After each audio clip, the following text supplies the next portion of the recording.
Thema vanoggend is saam met God deur depressie. Ek wil vanoggend vir jou 'n reguit vraag vra. Ly jy aan depressie?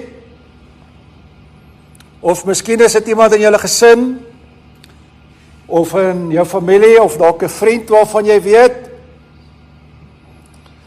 of dalk gaan jy net deur 'n moeilike tyd, en voel jy so 'n bietjie af op die oomblik. Ek dink die meeste van ons ken sulke afdae, daar wat dinge net te veel word, daar wat jy swaar trek en nie meer hoop sien nie. Elia het ook daardie skerp kant van die lewe geken. Die skerp kant van afdae en depressie. En as die vraag, hoe maak ek as ek so voel? En hoe kan ek iemand anders help? Of bystaan wat dalk so voel? Kom ons hoor wat die Here vir ons vanoggend leer deur Elia se depressie. Nou ons leer vir Elia reeds ken in 1 Konings 17 en 1 Konings 18, die hoofstukke voor hierdie. In 1 Konings 17 lees ons dat Elia ernstig gebid het dat dit nie moet reën nie, en in die land het dit toe vir 3 jaar en 6 maande nie gereën nie. Dis wat 'n gelowige gebed kan doen. Uiteindelik moes hy as gevolg van die feit dat dit nie reën nie en dit toe droog geword het, moes hy gaan bly by die weduwee van Sarfat. En daar in Sarfat beleef hy hierdie wonderwerk dat die weduwee se kruik meel en haar kan olie nie opraak nie. Hy beleef hoe God sorg. Hy sien ook hierdie reuse wonderwerk as God die weduwee se kind uit die dood opwek en hom Elia as die instrument daarvoor gebruik. Hierna in 1 Konings 18 maak Jezebel die profete van die Here dood, maar Elia hoor daar is nog 100 wat in die grotte weggesteek is. So lees ons 1 Konings 18 vers 4 en 13. Weereens beleef hy iets van die Here wat tog sorg, beskerm. En dan is Elia in die kern van een van die skouspelagtigste wonderwerke van die hele Ou Testament, daar op Karmel, teen die Baalprofete waarvan ons lees in die vorige hoofstuk 1 Konings 18.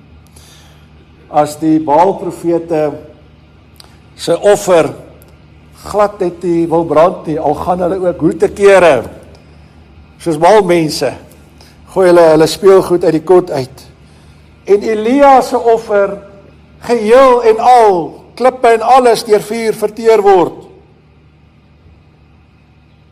En dan daarna bid Elia, en die Here stuur die reën. Weereens beleef hy die krag van 'n gelowige gebed. So lees ons ook in Jakobus 5. So leer ons vir Elia ken.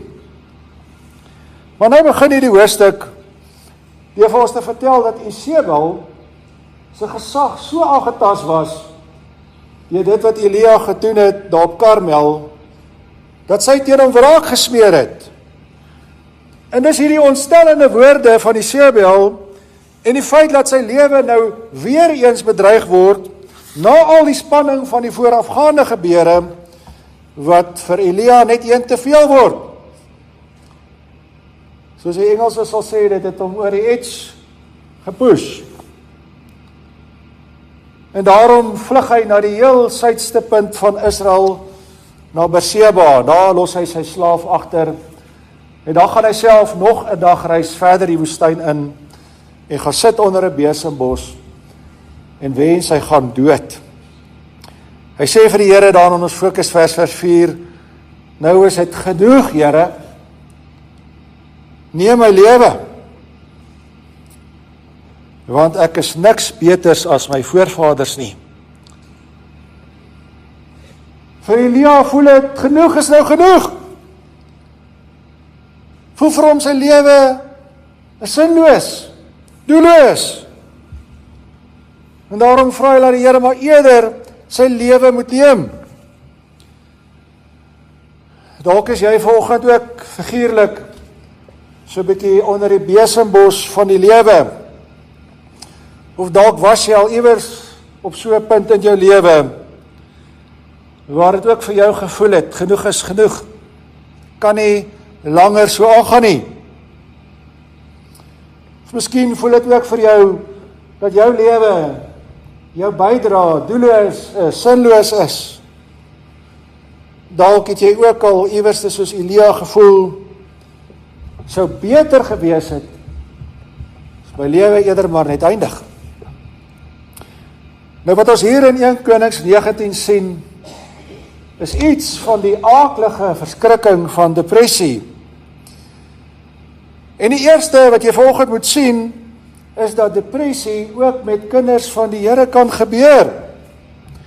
Dit kan selfs met sogenaamde groot gelowiges gebeur, mense soos Elia, mense soos Jeremia, waarvan ons lees in Klaagliedere 3, mense soos Job, waarvan ons lees in Job 16, ons lees ook in verskeie van die psalms, hoe van die psalmdigters in die diepte van depressie weggesink het. Punt wat jy vanoggend moet sien, is depressie kan met enige iemand gebeur. Want depressie is 'n siekte soos enige ander siekte. Dit is nie 'n skande nie. Jy vra nie daarvoor nie. Jy soek nie daarvoor nie, dit gebeur net. En daarom moet jy nie dat mense wat nie depressie verstaan nie, of wat dit dalk nog nooit self beleef het, vir jou kan vertel, dit kan nie met kinders van die Here gebeur nie.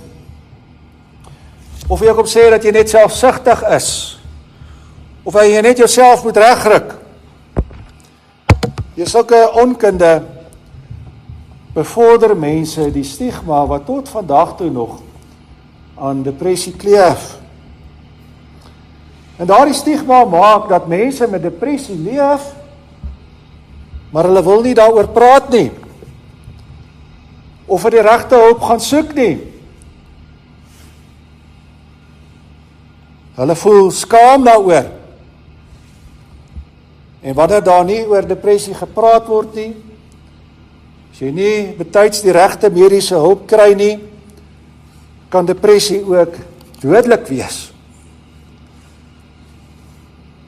Die tweede wat ons sien in hierdie gedeelte is dat depressie kan partykeer oor 'n mens se lewe kom na 'n groot gebeurtenis in jou lewe.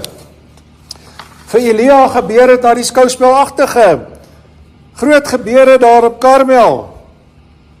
Vir party vroue gebeur dit na 'n swangerskap. Of 'n persoon voel uitgebrand na hy of sy 'n graad voltooi het. Of dalk 'n groot projek by die werk klaar gemaak het. Sommiges begin afvoel as hulle op pensioen gaan. Dis asof daar ewe skielik 'n leegheid is, dit waarna hulle so uitgesien het, voel soos 'n antiklimaks. Kan ook met jou gebeur, na so 'n groot, dalk spanningsvolle gebeurtenis in jou lewe. En natuurlik ook na 'n traumatiese gebeurtenis in jou lewe, waar jy baie seer gekry het. Derdens sien ons dat depressie of hierdie afgevoel 'n mens nogal vinnig kan laat vergeet. Elia het die Here verskeie kere baie kragtig aan die werk gesien, ook in sy eie lewe, nog tot kort tevore daar op Karmel, maar nou is hy onderste bo deur Isebel se woorde. Hy vergeet dat as die Here hom kon help teen die Baal-profete, en as die Here selfs 'n kind uit die dood kan opwek, kan die Here ons weer help hier. En so vergeet ons partykeer ook vinnig, as ons so begin afvoel van die Here se werk in ons eie lewe, deur ons Here Jesus en deur sy Gees, en hoe die Here ook ons eie gebede verhoor het. Verder sien ons ook hier dat Elia in sy depressie nie meer dinge in perspektief sien nie. Hy sien in party opsigte nie meer die feite nie. Hy sien net sy eensydige persepsie van die feite. Ons sien dit hier in vers 10 en vers 14, as hy sê, ek alleen het oorgebly. Hy vergeet van die 100 profete wat in die grotte weggesteek is. En so sien ons dikwels ook in depressie, of wanneer mense so afvoel, dat hulle eensydig negatief na goed in die lewe begin kyk. En dan voel jou probleme baie keer vir jou baie groter as wat dit in werklikheid is. Daardie molshope begin nou almal vir jou soos berge voel. Laastens sien ons dat depressie so erg kan raak, jy sak so diep daarin weg, dat die ondenkbare vir jou logies en na 'n uitkoms begin lyk. Sien, Elia wil nie meer leef nie. Nou soms as iemand dit vir jou sê, is dit 'n desperate noodkreet. Hulle soek hulp. Maar ander kere is dit regtig so, dat 'n mens wat van nature net wil leef, wat selfs sal veg vir oorlewing, op 'n punt kom dat hulle eerder wil doodgaan. Ons sien dit ook vandag, dat gebalanseerde, nugter mense hulle eie dood begin oorweeg en selfs hulle eie lewe neem. Die ondenkbare begin vir jou lyk soos die enigste uitkoms. Dis die aaklige verskrikking van depressie. Nou wat sê 'n mens vir 'n persoon wat so voel of juist nie? Moet 'n mens die persoon se verkeerde persepsies en negatiewe oortuigings nou maar beamoen, persoon so nog slegter laat voel, nog dieper in die put laat wegsink? Of moet mens vir die persoon sê, nee man, ruk net jouself reg, of drink 'n bier en kom oor dit? Nee, die Here loop 'n totaal ander pad met Elia in 1 Konings 19, en hier kan ons nogal baie leer by die Here, as ons self so afvoel, of as ons iemand wil bystaan wat so afvoel. Nou die eerste wat jy hier moet raak sien, is Elia se lewende verhouding met ons God. Kyk, ons kyk dikwels so vas teen die groot wonderwerke wat God deur Elia gedoen het, dat ons baie keer nie die grootste wonderwerk in sy lewe raak sien nie. Dis die feit dat hy regtig in 'n lewende verhouding met ons Here geleef het. Iets wat moontlik was op grond van wat Jesus nog in die toekoms vir Elia sou doen. En dis ook die grootste wonderwerk wat met my en jou kan gebeur. Om werklik jou Here te leer ken.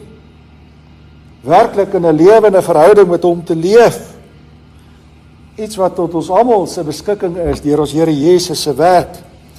En is juis in hierdie lewende verhouding met God waar God met jou 'n pad stap. Ook deur die donkerte van depressie heen. En dis juis ook in hierdie verhouding waar jy dikwels ook jou vrede vind. Ten spyte van. Tweede wat ons lees is dat God eerste na Elia se liggaamlike behoeftes omsien. Deur die engel. Sien daar, Elia kry tyd vir slaap, genoeg rus, en God gee ook vir hom lekker vars gebakte roosterkoek en 'n kruik water. En net so is dit ook vir jou belangrik, geweldig belangrik, as jy begin afvoel, dat jy mooi na jou eie liggaam moet kyk. Eet gesond, kry genoeg rus in, kry die regte vitamiene in, liggaamsoefeninge, skyn natuurlik ook goed voelhormone af.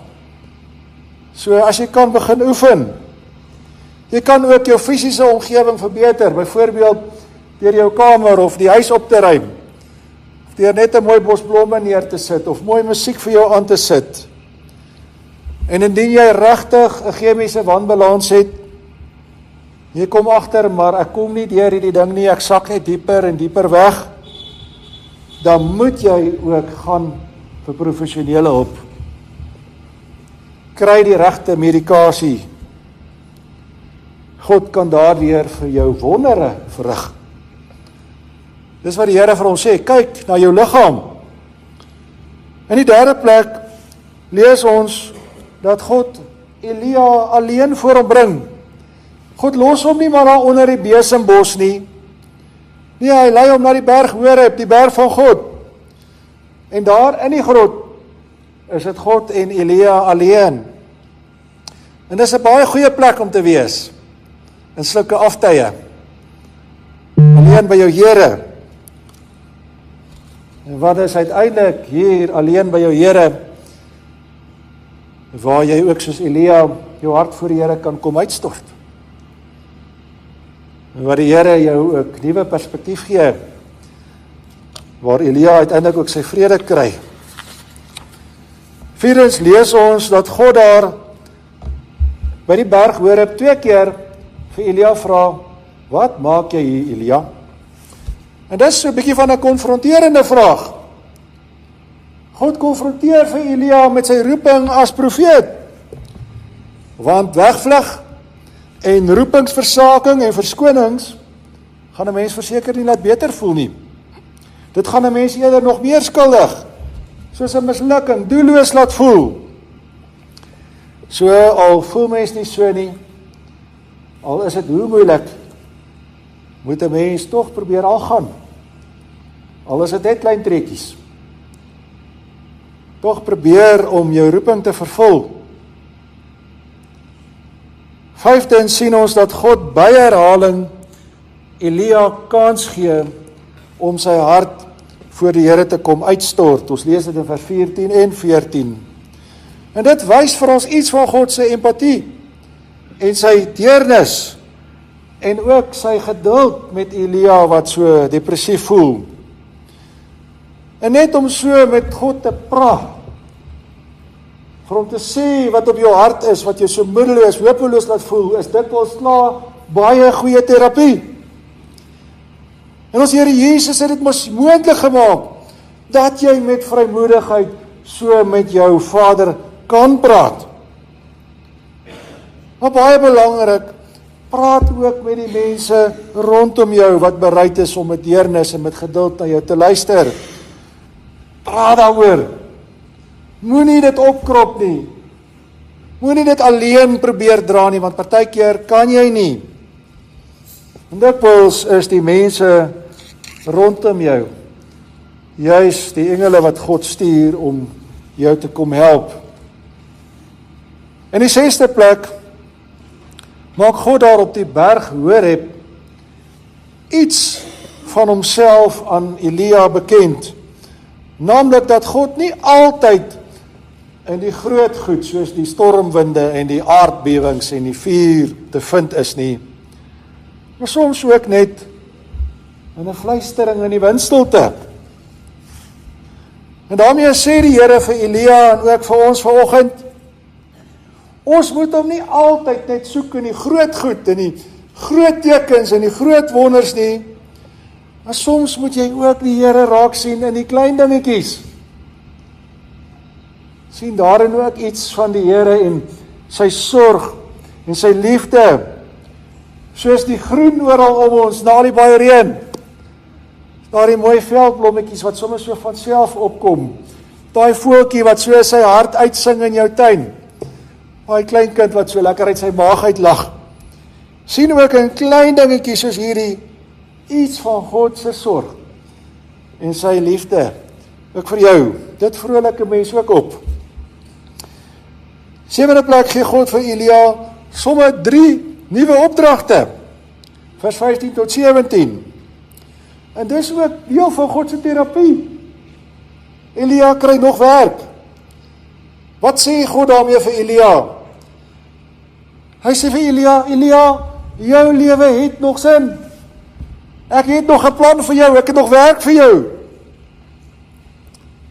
En jy wat vanoggend hier sit, dalk ook voel, my lewe het sinloos geword, doelloos. Die feit dat jy hier sit, en asemhaal, sê God het nog 'n plan vir jou. Nog 'n doel vir jou hier, nog werk vir jou.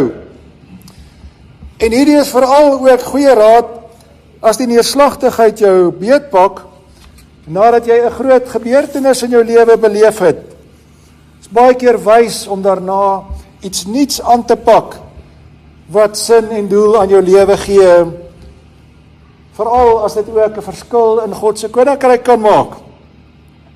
Jou impak vir ons koning kan jou sommer baie beter laat voel.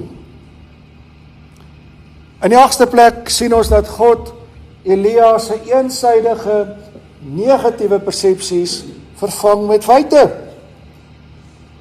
Ons het dit gesien, Elia is heeltemal oortuig dat hy alleen oorgebly het. God wys hom egter dat bo en behalwe vir daardie 100 profete wat in die grotte weggesteek het, is daar nog 7000 wat ook nie Baal aanbid het nie. Elia is dus nie alleen soos wat hy gedink het nie. En dis ook een van die beste maniere hoe jy jouself en iemand anders te kan help wat so depressief of afvoel. Vervang daardie eensydige negatiewe persepsies met die waarheid, met feite. En ja, dit is beslis nie altyd maklik nie. Partykeer dan wil ons nie, sien ons dit nie. Partykeer vat dit tyd, maar dit gaan jou baie help. In die 9de en laaste plek sien ons dat God ook vir Elia 'n helper gee. Elisa word sy helper. En so stuur God ook baie keer praktiese hulp oor jou pad, as dit vir jou voel, jou vraggie word te swaar. Jy kan nie dit verder vat nie.